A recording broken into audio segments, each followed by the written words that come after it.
Vale, un saludo cordial a todos y a todas. Soy el profesor Baristo Barrera. Estamos en la asignatura de Orígenes y Desarrollo del Trabajo Social, que como sabéis es del primer curso del grado de Trabajo Social. Me voy a presentar. Se me hace un poco raro porque ya me he presentado hoy 3 veces. Bueno, los que me escuchéis por primera vez, pues me escucháis por primera vez y el que no, pues apague el micro, que no pasa nada. Yo soy trabajador social, soy antropólogo. Me dedico a la investigación en trabajo social, soy doctor en trabajo social y soy profesor titular en la Universidad Hermana de aquí de Sevilla, que es la Universidad Pablo de Olavide, donde además pues, soy director del Departamento de Trabajo Social. Me dedico muchísimo al campo de la investigación y la publicación en trabajo social y he tenido la suerte de ejercer como trabajador social en diferentes contextos, ¿vale?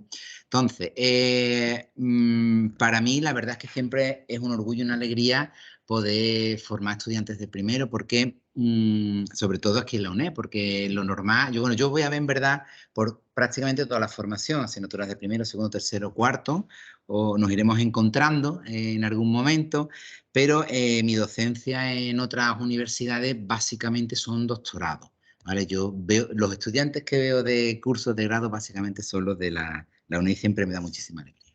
Bueno, la asignatura que nosotros vamos a trabajar, os he mandado un correo con la información, la presentación, os he mandado enlaces para el contenido. Os recuerdo que todos los materiales docentes, de apoyo docente que yo vaya a utilizar, que son PowerPoint míos o lo que sea, los voy a compartir. Entonces se han puesto, los voy a poner a disposición de todos y de todas en una plataforma de intercambio de apuntes que se llama Wola, que es de estudiantes, donde si vosotros os dais de alta, pues todo el enlace que yo os mando lo descargáis gratis en un PDF y es estas mismas exposiciones que yo os voy a dar, tanto a la presentación de la asignatura como de los diferentes temas de los materiales que yo elaboro para la guía de clase.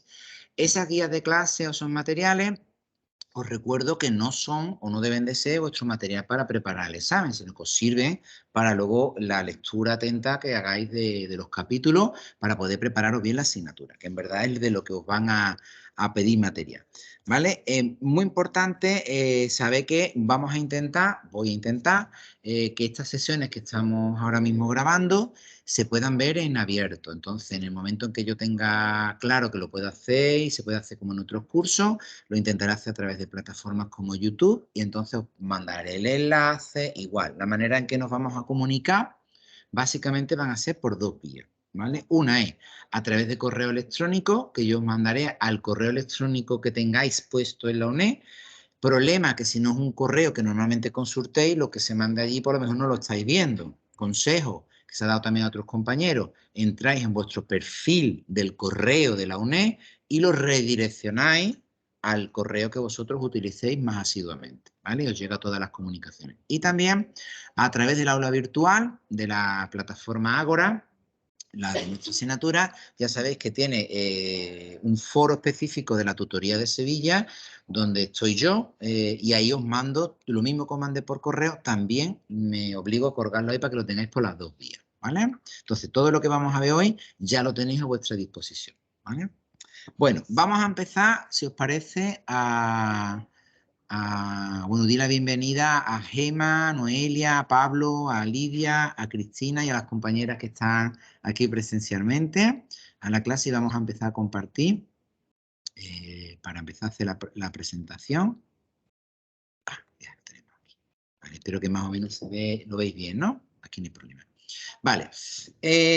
Bueno, vamos a empezar con la asignatura de origen y desarrollo del trabajo social, que ya os explico desde primera hora, es una asignatura donde entendemos nuestra propia historia, nuestra definición como profesión, ¿vale?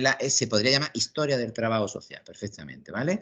Pero le han puesto orígenes y desarrollo, está bien, y además el manual lo acompaña bastante bien con los temas y demás que vamos a trabajar. Es una asignatura que fundamentalmente nos inserta en el nacimiento de nuestra disciplina y nos hace ver cómo nos conformamos como trabajadores y trabajadoras sociales en el momento actual, ¿vale? Y por eso es tan importante entenderlo.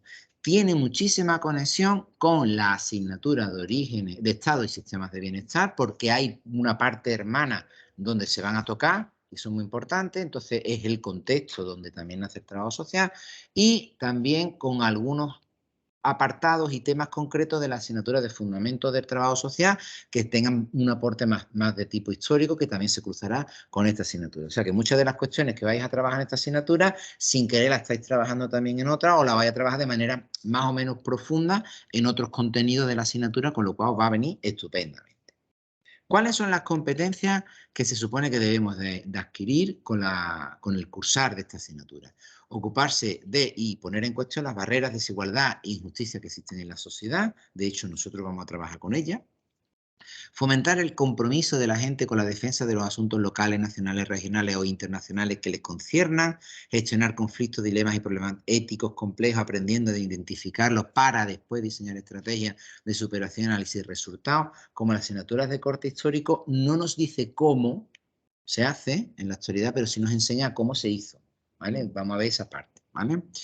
Contribuir a la promoción, por tanto, de las mejores prácticas de trabajo social, participando en el desarrollo y análisis de políticas sociales que se implementan. Cuando se refiere a prácticas, no es prácticas curriculares de formación, sino la practicidad en la aplicación del trabajo social profesional. ¿Vale? Analizar de manera crítica nuestros orígenes, los orígenes del trabajo social, iniciativa, motivación, razonamiento crítico, pensamiento creativo, son otras de las competencias que se supone vamos a tener de manera complementaria también en nuestro transcurrir por esta asignatura. ¿Vale? Que como he dicho, tiene muchísimos cruces, muchísimos cruces con otras asignaturas. Para ello, vais a ver la friolera de 19 temas. ¿Vale? Pero no agobiarse, porque son en verdad grandes bloques, ¿vale? Nosotros, o por lo menos conmigo, vamos a intentar que esos bloques tengan mucho sentido, ¿vale? Y se puedan ir viendo en evolución. Va a haber un primer gran bloque, que son los orígenes del trabajo social. Aquí trabajaremos con los precursores de la acción social, que son los iniciadores de antes de la propia existencia del trabajo social. Contexto histórico del propio trabajo social, la lucha contra la pobreza y las formas de ayuda. Ahí lo vincularemos también con el tema 3 a la cuestión social, que serían ya cuando los estados se hacen protagonistas o partícipes de esa transformación social y necesitan, a través de la previsión social, reformismo legislativo, integrando a esos nuevos futuros profesionales del trabajo social. Y ahí también muchos pensadores que nos van a amueblar a nosotros las bases disciplinares. Veremos el nacimiento del Estado social, el origen de la profesión. El Estado social es la base para que existirá después, o existiese después, un posible estado de bienestar, ¿vale? Ya aprenderéis en otra asignatura que todo estado de bienestar es, además de un estado liberal y de derecho, un estado social, pero no todo estado social llega a evolucionar a un estado de bienestar, ¿vale? Pero sí, en esta línea que yo he dicho, sí es condición sine qua non. Referentes teóricos de las principales figuras del trabajo social, principales corrientes filosóficas en trabajo social, que le daremos caña, pues sobre todo para tenerlas claras. Orígenes del trabajo social educativo y pedagogía social, trabajo social en España, orígenes y evolución. Veremos nuestro trabajo social, por qué es como es y por qué estamos como estamos, ¿vale? En la parte buena y en la parte menos buena. Veremos el bloque 2, que es el desarrollo del trabajo social y los retos futuros. Y ahí entraremos al trabajo social y bienestar, conceptos y ámbitos de intervención, derechos sociales y trabajo social, comunicación colaborativa y convivencia cívica, tendencia en trabajo social. Aquí os pone hacia nuevos espacios de intervención, ¿vale? En verdad son devenires hacia las nuevas maneras disciplinares y de trabajo que estamos teniendo. Y el trabajo social y universidad, que ahí estaría por la investigación, innovación, para las transformaciones sociales y todo eso que se está trabajando desde nuestros campus, ¿verdad? Y el bloque 3, que son las perspectivas de trabajo en el ámbito internacional, que sería más allá de nuestras fronteras, y aquí entraría por todo lo que sería, bueno, hay una serie de temas, trabajo social en tiempos de austeridad, tiene que ver con la situación global, no vamos a entrar ahora en eso porque lo explicaremos un poquito más adelante, la parte de derechos humanos, nuestra vinculación, sobre todo en la parte internacional que hay muy poderosa. Veremos los diferentes contextos, Europa, el caso de Italia, luego el caso de Portugal, el trabajo social en América, Chile, y origen y desarrollo de la profesión del trabajo social en los Estados Unidos de América. Esos contextos tienen mucha importancia porque tenemos muchos cruces y además tienen determinados recorridos, ¿vale? Iremos trabajando. Para ello, lo que nos proponen los tutores de Madrid es específicamente utilizar este manual, que se hizo también nuevo o se empieza a utilizar a partir del curso pasado. Con lo cual este año tenemos libros bastante nuevecitos. Orígenes y desarrollo del trabajo social, tras la historia de una profesión, de García Castilla, de la editorial de la universidad, que lo tenéis a vuestra disposición. Yo os recomiendo que os hagáis con el material porque todo el contenido de lo que estamos trabajando o vamos a trabajar o se os va a pedir en el examen viene en ese manual y se corrige por ese manual, ¿vale? Con lo cual lo tenéis ahí a vuestra disposición. Vais a encontrar también en el temario que existe una bibliografía complementaria, ¿vale? Esa bibliografía complementaria, en principio, no es objeto de evaluación de examen, sino que o es para profundizar los diferentes temas o bien en un momento determinado nos puede servir si nosotros optamos por una P y nos recomiendan que esa P se base en la bibliografía complementaria, ¿vale? Si no, la tenemos simplemente a nuestra disposición. Vamos a ver los sistemas de evaluación. Bueno, esta asignatura es una asignatura que se evalúa en un examen de desarrollo de dos preguntas, ¿vale? Para la cual vamos a tener 90 minutos, que también, ya digo, tiempo suficiente. Si os dais cuenta, aquí pone 2 preguntas, pero te dice, de las 3 preguntas que figuran en el examen, vale, lo normal hubiesen puesto pregunta de desarrollo 3 a elegir 2, pero bueno, han puesto 2, pero en verdad se eligen de 3, ¿vale?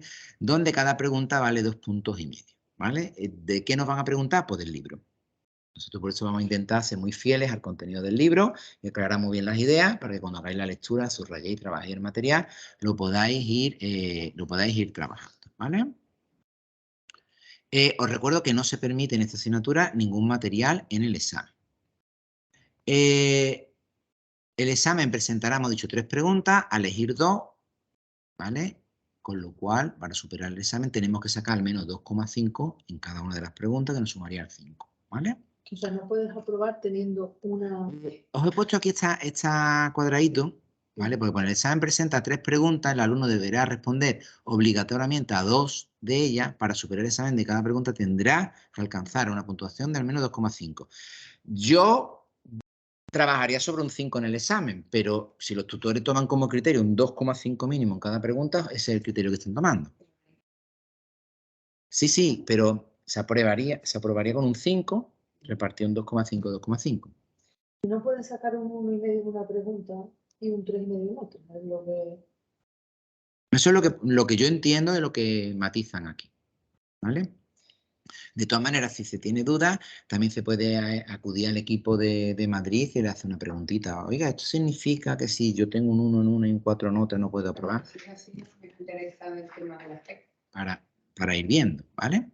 Bueno, hay PEC, sí, hay PEC. La PEC ya sabéis que es de carácter voluntaria también en esta asignatura, que es una prueba de tipo de ejercicio. Las referencias, aquí por ejemplo, tendrá una extensión, voy a leer un momentito, me voy al sitio, tendrá una extensión máxima de 10 folios y deberá seguir la siguiente estructura, que sería una breve síntesis al principio y después 4 o 5 puntos de desarrollo de un enunciado correspondiente, ¿vale? Es aconsejable añadir un punto apartado de conclusiones, de bibliografía, tirirí. Se marcan una serie de reglas, por favor, esto viene en la guía de la asignatura, también la tenéis por aquí. Si os decidís a trabajarla, mirad de dónde se hace la P, con qué material se especifica la P y todo este tipo de criterios, porque luego en la corrección se tienen en cuenta, ¿vale? Los criterios de evaluación, bueno, aquí la ponderación, la P alcanza la nota máxima de un 1. Si el examen se obtiene un 7, pues la nota final sería de un 8, ¿vale? Eso es lo que nos viene a marcar aquí. Normalmente las P se vienen haciendo después de Navidades, pero vamos, siempre se marca entre el 2 y el 15 de enero. Es decir, hay plataformas de asignaturas que aunque no te hayas incorporado a las clases, ya está abierta la P en Navidades antes de Reyes para que vosotros la podáis entregar. Aquí pues tendremos que esperar a las instrucciones que nos marquen los tutores de Madrid, que es cuando ellos abren la P y demás y lo hacen a través de la plataforma del aula virtual que es Ágora, ¿vale? A partir de ahí se entrega ahí, se manda ahí el archivo y se hacen las correcciones a través de esa plataforma, ¿vale? Bueno, en cualquier caso, como vale un punto nada más, ya vosotros ponderáis si realmente os interesa o no dedicar tiempo a la realización de la P o directamente vais a examen, que sabéis que podéis sacar hasta un 10 con la puntuación de examen, ¿vale? Eso ya digo que cuenta a partir del 7, ¿no? No, es un ejemplo que te pone aquí, te pone un ejemplo, ¿vale? Entonces a partir del 5. A partir del 5, Vale. Se pone un ejemplo, si tiene un 7 y un 1 en el otro lado, pues automáticamente pues, tendrías un 8, ¿vale? Te habría subido. Sí. Bien, consejo, se están dando en todas las asignaturas, Como no sabemos cómo preguntan, no sabemos qué tipo de preguntas nos vamos a encontrar, pues vamos a ver exámenes de otros años. Entonces, para eso hay un repositorio oficial, que es el nuestro de la UNED, que es de la UNED de Calatayud, donde yo os recomiendo que accedáis y veáis qué tipo de preguntas hay, por ejemplo, del último año, que se basan en este libro, para ver más o menos la extensión que tienen, si son muy de relaciones o son muy concretas de un apartado del libro, y más o menos así también os podéis preparar el temario de manera diferente. ¿Vale? Entonces, un consejo para armonizar un poco el estilo de preparación de la asignatura con lo que más o menos van a pedir. ¿Vale? Bueno. ¿Duda o pregunta sobre lo que estamos viendo en la presentación? Bueno, más o menos tenemos ahí las orientaciones, ¿no? Ya si hay cambios, espero que nos la vayan notificando con tiempo y no haya ninguna cuestión. ¿En casa todo claro? Bien, entiendo que no hay pregunta. Gracias, Lidia. Bueno, pues vamos a empezar entonces a trabajar, y Pablo, muy bien. Vamos a empezar a trabajar entonces el tema 1 y empezamos ya a avanzar al tema, ¿vale?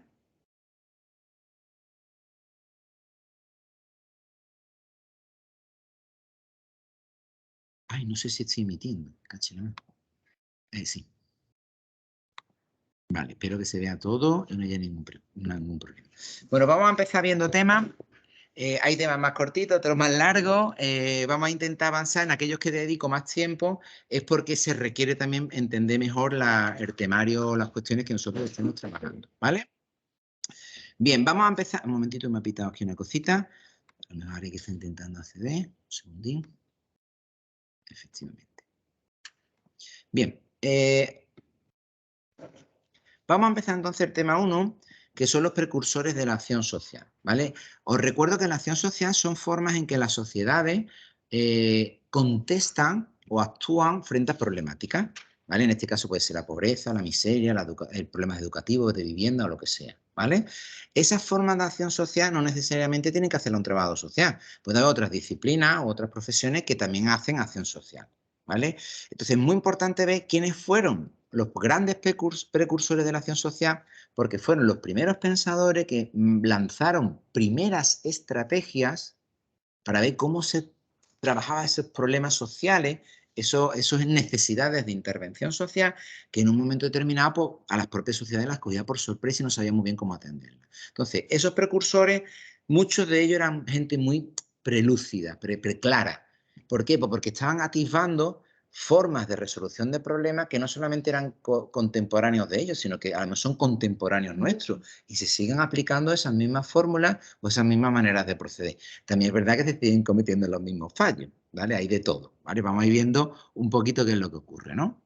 Bueno, fijaros, primero tenemos una primera etapa que se llama así, de la caridad a la ayuda social y nos estamos situando, nos estamos yendo al siglo XVI, a la Revolución Francesa. Nos podríamos ir muchísimo más para atrás, ¿vale? Pero realmente cuando vamos a tomar los pensadores de referencia, y además tenemos escritos bastante claros y potentes, van a ser siglo XVI, siglo XVII, siglo XVIII, más o menos nos vamos a situar por aquí, ¿vale? Son pensadores que son muy influyentes en los tiempos actuales y en las maneras actuales.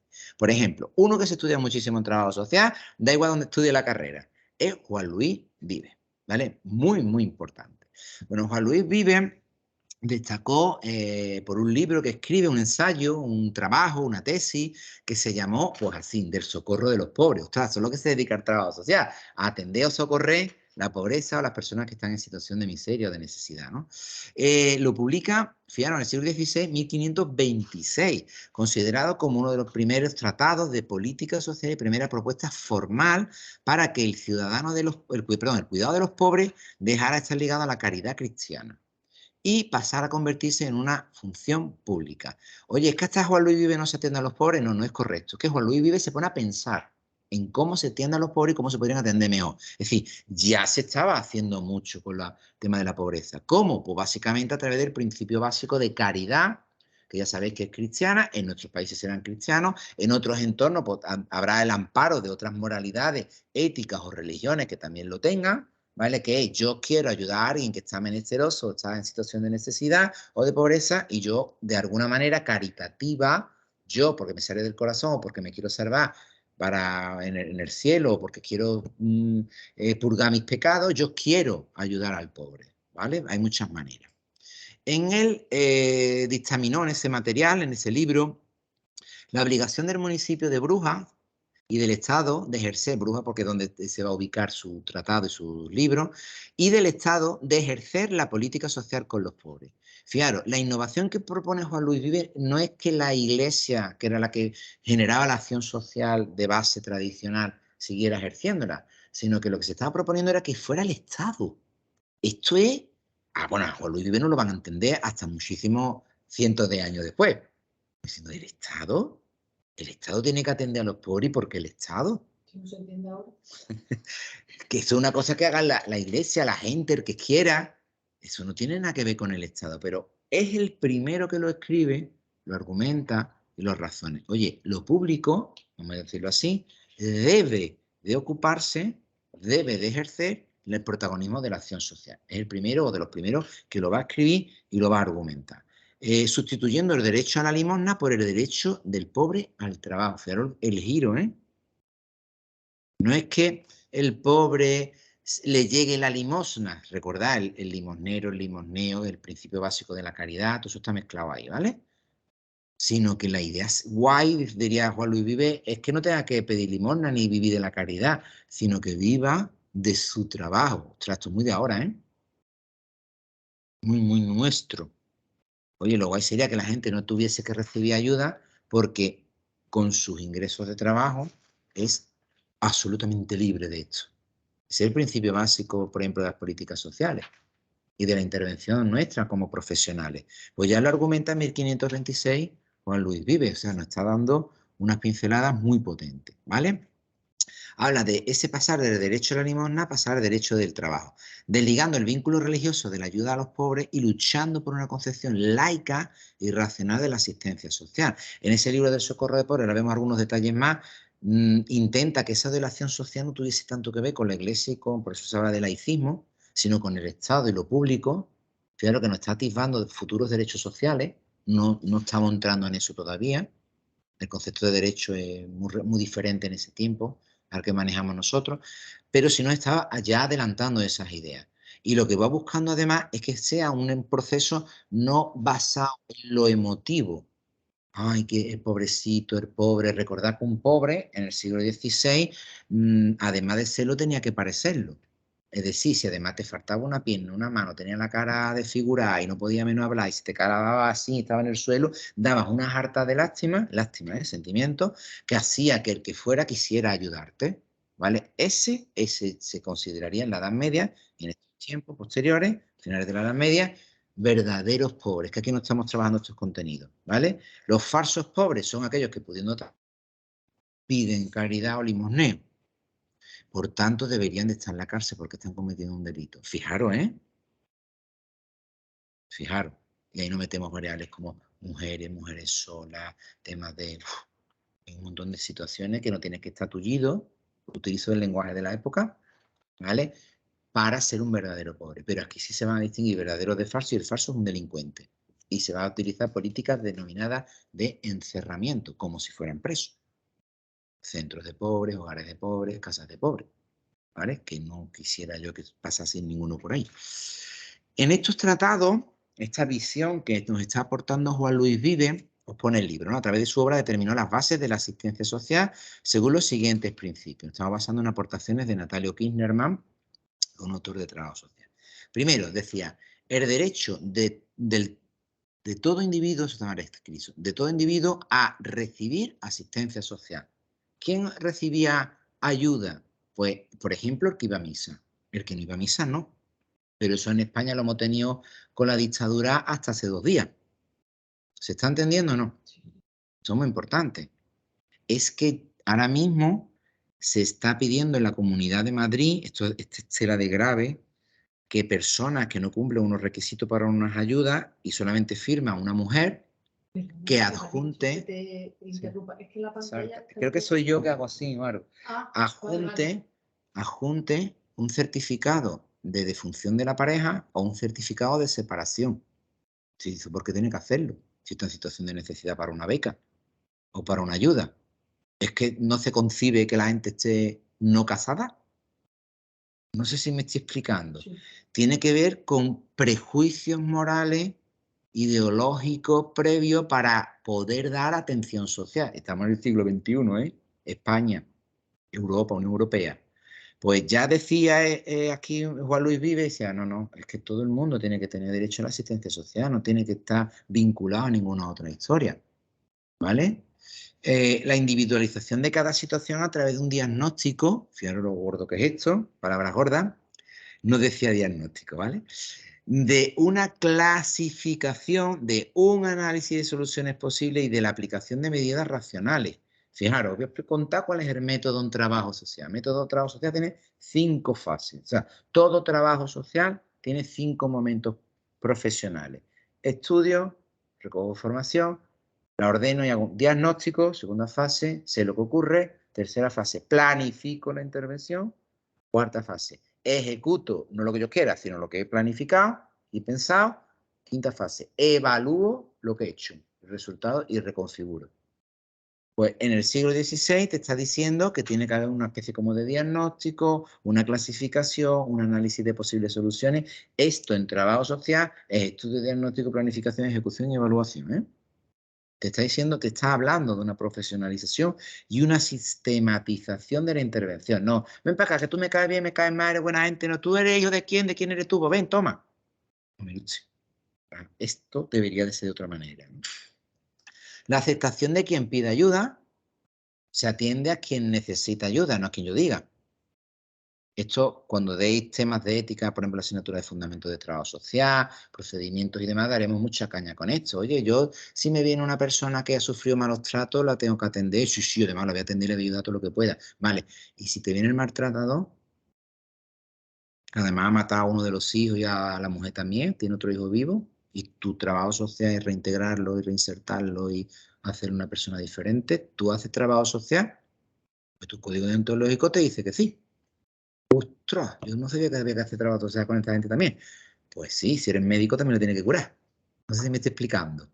¿Vale? Entonces, la aceptación de quien te llegue o de lo que te llegue, fijaros lo que estoy hablando, ¿vale? La rehabilitación y prevención a través del trabajo. El principio de salir de la pobreza, yo creo que soy yo cuando me muevo, ¿eh? El principio de salida de la pobreza es el principio del trabajo. Si la persona tiene ocupación, tiene ingreso y tiene trabajo, ya no necesita que le ayude nadie. Es libre. Hablamos de autonomía. ¿Vale? Mola mucho. La acción prolongada hasta resolver definitiva la situación. No es, hoy tienes hambre, yo te doy de comer. Eso ya sabía Juan Luis Vive que significa que mañana va a volver otra vez porque va a volver a tener hambre y te voy a tener que dar de comer otra vez. Sino que aquí el juego es, voy a trabajar contigo hasta que llegue un momento en que ya tú ya no vengas. Y cuando tú ya no vengas, yo habré hecho bien mi trabajo. Me va a hacer trabajo social. Conseguí que nadie venga. Empoderado. Hace autónomo, no hace dependiente, no necesita nadie un trabajo social. Eso mola mucho. ¿Vale? Luis Vive, en definitiva, estableció las bases de la asistencia social a las personas desfavorecidas. En su obra imprime su fuerte compromiso con la justicia social y concordar con la construcción de la propia paz. Recordad que estos principios de hermanamiento, de no distinción, ¿vale? Tienen que ver con principios de justicia social que transgrede la época histórica que está viviendo en ese momento Juan Luis Vive y si me apuráis, transgrede también. ¿No estáis viendo la diapositiva? Un momentito. La época histórica. ¿No estáis viendo? No me lo puedo creer que no estoy viendo la diapositiva. Un momentito, un segundo. Vamos a ver. No sé si se verán ahora, espero que sí.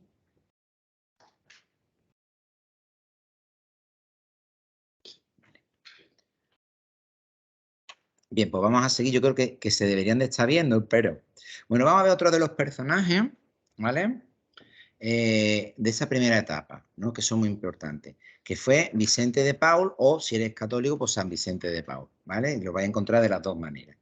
Vicente de Paul es considerado uno de los principales reformadores de la caridad en la propia Iglesia Católica, consiguiendo regularla para evitar el auxilio graciable, como se decía, e indiscriminado e incidiendo en la atención individualizada de la persona y la privación de la ayuda. Si os dais cuenta, están dando parámetros, no voy a insistir mucho más, que tienen también sentido con lo que venimos explicando.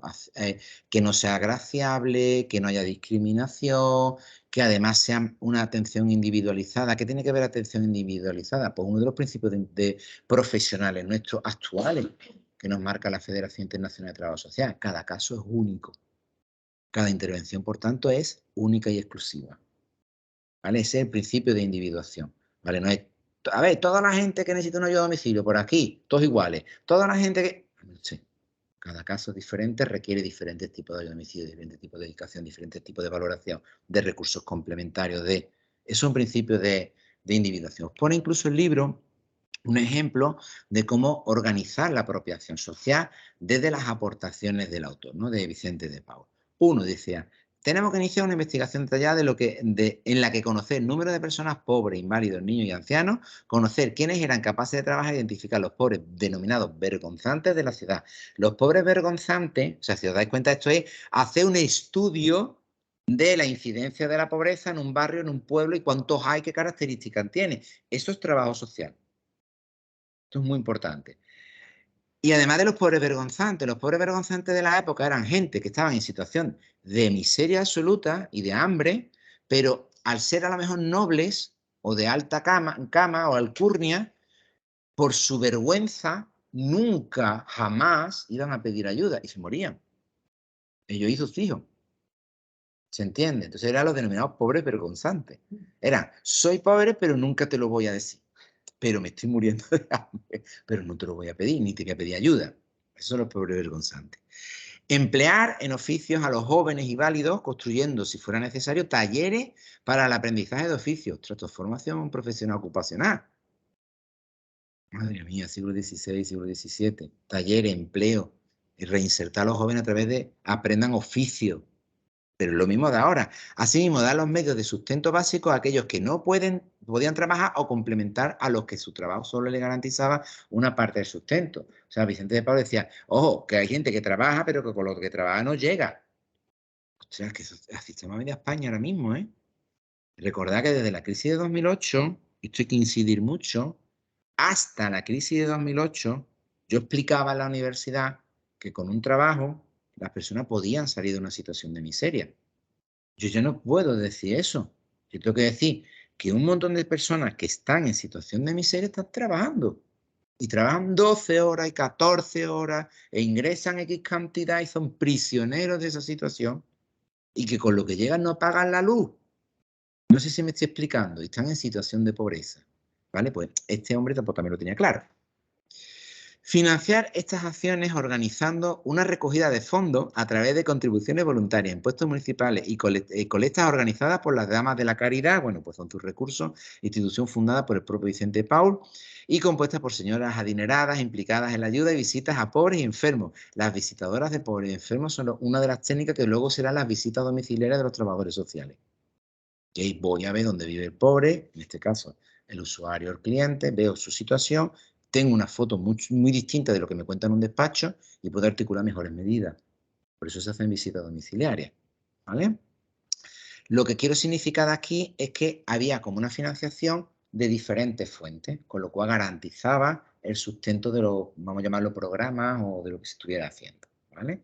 Hoy día también es una tendencia importante, que haya diferentes fuentes de financiación para las iniciativas que se tomen. Se prohibía la mendicidad y se le excluía del programa de ayudas a aquellos que la practicaban. Si tú estás siendo ayudado por aquí, que además te estamos formando, empleando, te damos recursos, tú lo que no puedes irte luego a la calle a pedir. Entonces tú te vas a pedir y aquí este sitio lo ocupará otra persona. Si os dais cuenta, era intentar equilibrar con una serie de requisitos que eran prácticamente profesionales o técnicos, unas determinadas ayudas. ¿Vale? Y se completaba ese plan de ayuda con una formación, evidentemente, religiosa y espiritual, porque era lo que se llevaba en la época. Os recuerdo que las primeras asistentes sociales, que no trabajadoras sociales, que se formaron en España, se formaron al amparo de la Iglesia Católica y del franquismo. Y el 50% del temario era de base ideológica y de base religiosa. ¿Vale? Entonces te puedes encontrar a trabajadoras sociales que, además de dar catequesis, ¿vale?, informarse en ese campo, se formaban de cómo ser una buena esposa, cómo ser una buena madre, porque además eso lo tenían que transmitir con quienes vayan a trabajar, los valores de ese momento, ¿vale? Entonces, si nos sorprende en el siglo X, imaginaros en el siglo XX en España. Vale, esos planes de estudio, si queréis, los podéis ver, son abiertos, seguramente los vais a localizar, son por lo menos curiosos. Hay una segunda etapa, ¿no?, que son los inicios de la gestión pública. Si os dais cuenta, hasta aquí hay pensadores que dicen, oye, deberíamos de tirar por aquí, pero todavía el Estado no ha entrado, ¿no?, o lo público. Entonces, en la segunda etapa ya hablamos de los inicios de la gestión pública, de la acción social. Aquí estaría la Revolución Francesa a las sociedades industriales. Algo hemos explicado de esto, ¿vale? Aquí estaría, por ejemplo, este personaje, que es Benjamin Thompson, ¿vale? El conde de Rumford, que es el sitio de donde, el título que él tenía nobiliario, destacó por una gran cantidad de avances, innovaciones, diseños e inventos dirigidos a mejorar la vida de los menos pudientes. Así diseñó un nuevo tipo de cocina llamada cocina económica. Creó unas sopas baratas con lo que alimentar adecuadamente a los pobres. Impulsó la construcción de escuelas, creó un comité para planificar situaciones de ayuda de personas necesitadas, construyó casas para familias sin recursos. Si os dais cuenta, cada una de estas iniciativas, así a lo bruto, eran, oye, hace una falta de vivienda, oye, si hacemos vivienda y las damos y los ponemos y hacemos. En verdad, luego serán ideas de futuras políticas extensivas grandotas para grandes colectivos. Si hay gente que tuvieron esas ideas muy buenas y empezaron a trabajarlas, ¿no? Ayudó además a crear lo que se llamó la filantropía de la Royal Institution de Londres, en parte como laboratorio para la investigación de la ciencia de lo que denomina ciencia de la nutrición. Pensad que ahí en ese momento, cuando hablábamos de nutrición, hablábamos del hambre. Y hablamos de la atención de las personas que no tenían recursos alimenticios. Eso se vinculaba a enfermedad y la enfermedad era un problema para todos, ¿vale?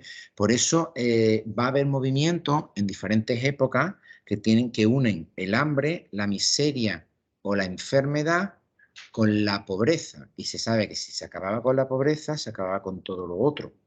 Entonces va a haber muchos médicos, gente del campo de la medicina, que va a entender esto muy bien. Se va a hablar de medicina social, es una rama de la medicina, ¿vale?, que va a trabajar este tipo de cuestiones. Y ahí entraremos nosotros a formarnos como futuros trabajadores sociales. Y vamos a entrar en ese tipo de dinámicas que tienen que ver con estas preocupaciones de tipo social.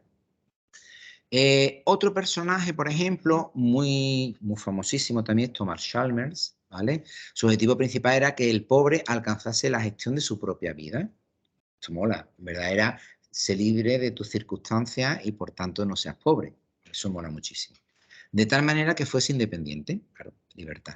Charles procuraba incentivar la autosuficiencia de la clase trabajadora, pero no partiendo de una disuasión negativa como pretendía la Purla, la ley de pobre de 1834, ¿vale?, sino a través de la intervención que se denominaba pastoral positiva, es decir, yo te apoyo a ti para tu autosuficiencia, que no dependas de recursos. En verdad, esto es un principio de intervención del futuro trabajo social, ¿vale?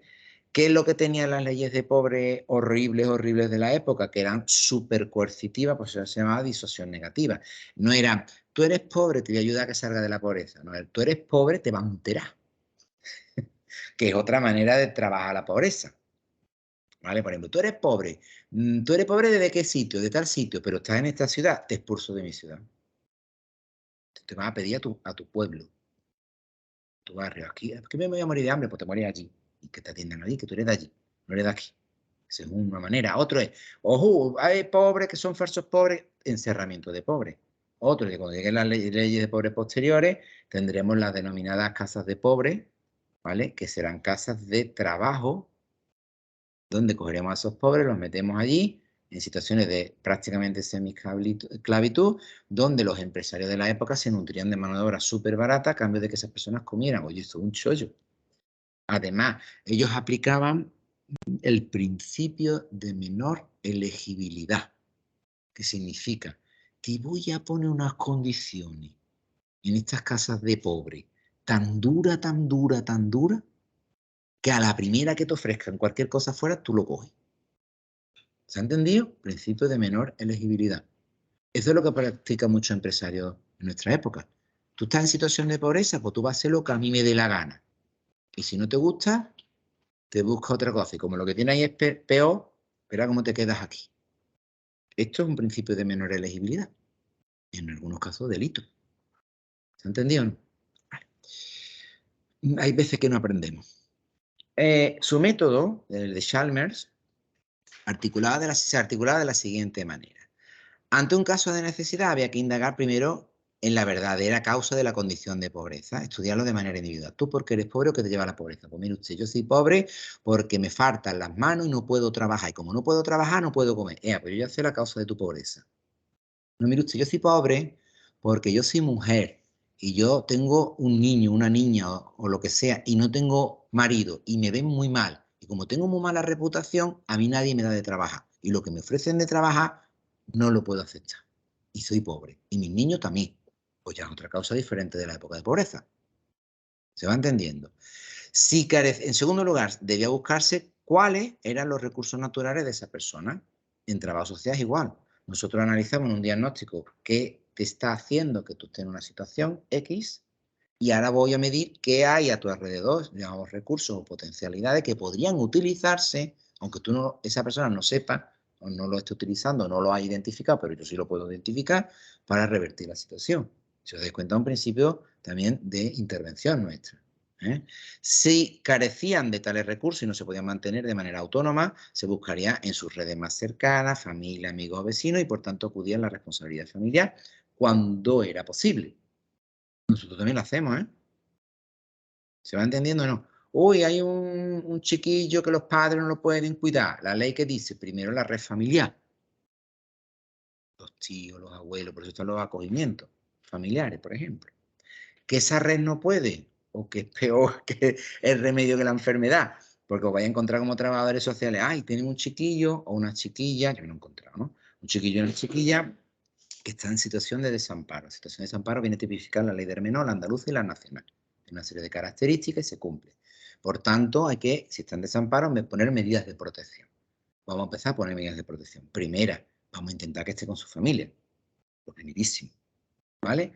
Vamos a buscar a sus familiares y ahora buscamos a lo mejor a los abuelos, pues mira, pues tienen los abuelos vivos, que además tienen relación y resulta que el abuelo o la abuela pues es el traficante de droga del barrio. Pues mire usted, no vamos a hacer esa tontería.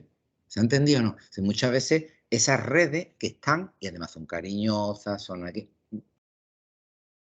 porque yo como institución o administración, soy yo el que está metiendo al niño ahí. ¿Se entiende? ¿Vale? Vais a encontrar todo este tipo de cosas. Si el pobre tampoco disponía de redes cercanas, entonces acudía a la responsabilidad ciudadana. En ese caso, ricos que prometiesen hacerse cargo del caso. Es como un padrinamiento, tutorización de... Vosotros no escucháis a esos niños, apadrina a un niño en el tercer mundo, es esto. Esa idea es muy antigua. ¿Vale? Oye, pues yo me gustaría parte de lo que a mí me sobra, compartirlo con alguien, la forma que fuere. Bueno, pues esto era una manera, ¿no? Eso significaba ya no beneficencia, o sea, eso no caridad, sino articular un sistema benéfico, bien organizado y estructurado para que eso se pudiera canalizar.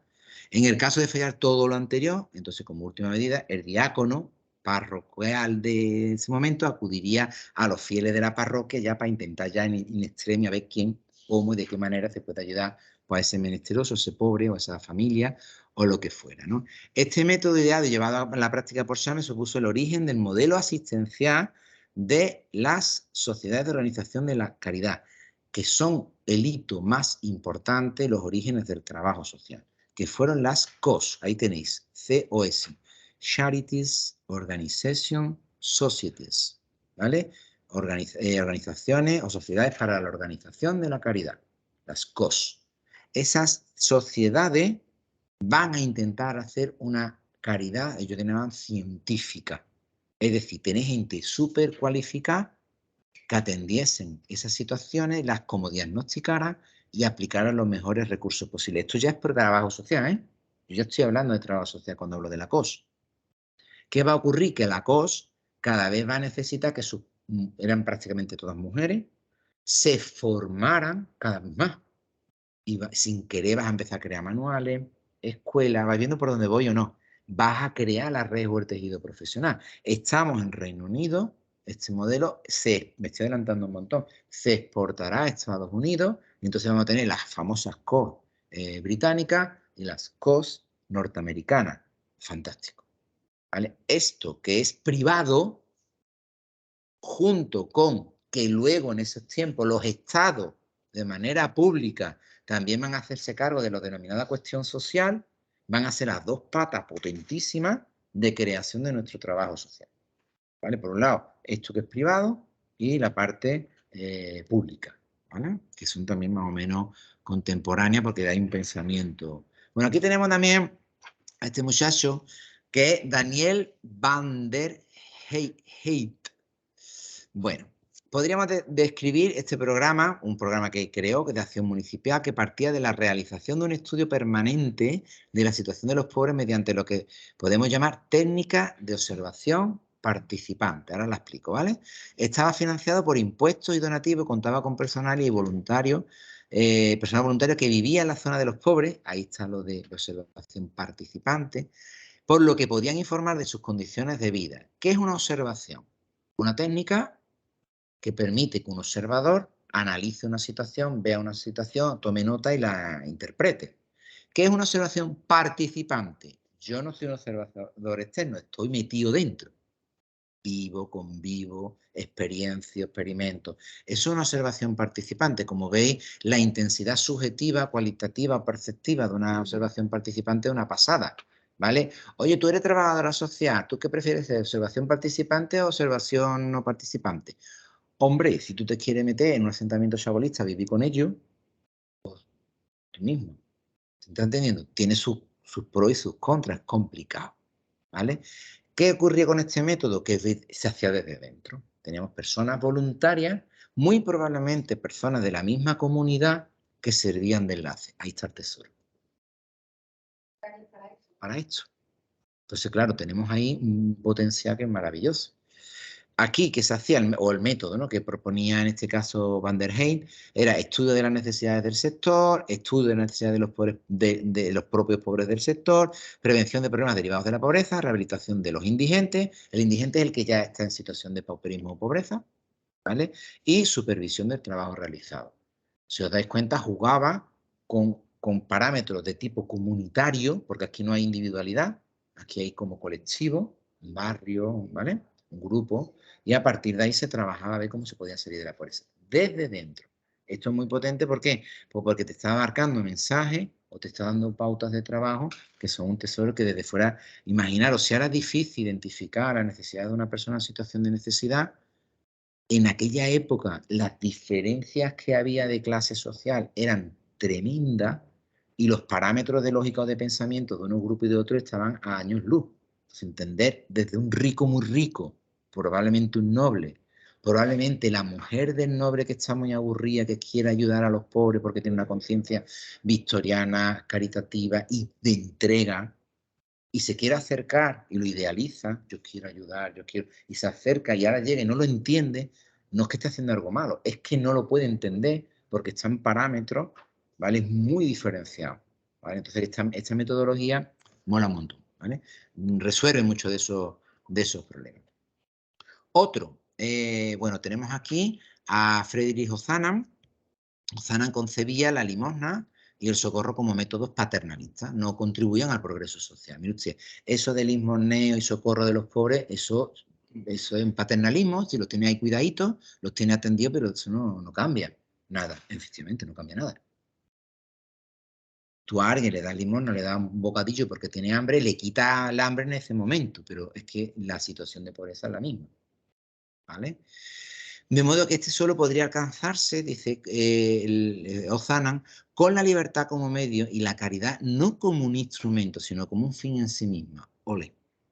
Y ya decía ole porque es uno de los patrones de intervención del trabajo social. Vamos a ver. Si tú tienes una ayuda económica familiar que se gestiona desde los servicios sociales comunitarios, nunca esa ayuda es finalista, sino que es condicionada.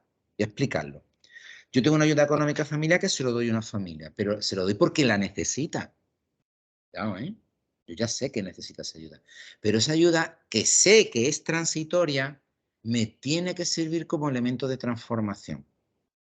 Yo te doy esta ayuda y tú te comprometes a ocuparte de tus niños, que tus niños vayan limpios al cole todos los días. que además tú te metas en el AMPA, que te vincule, que vayas a las reuniones, que vayas, me lo estoy inventando, pero imaginaros. Por eso muchas ayudas económicas familiares tienen tiempos actuales, se firman contratos.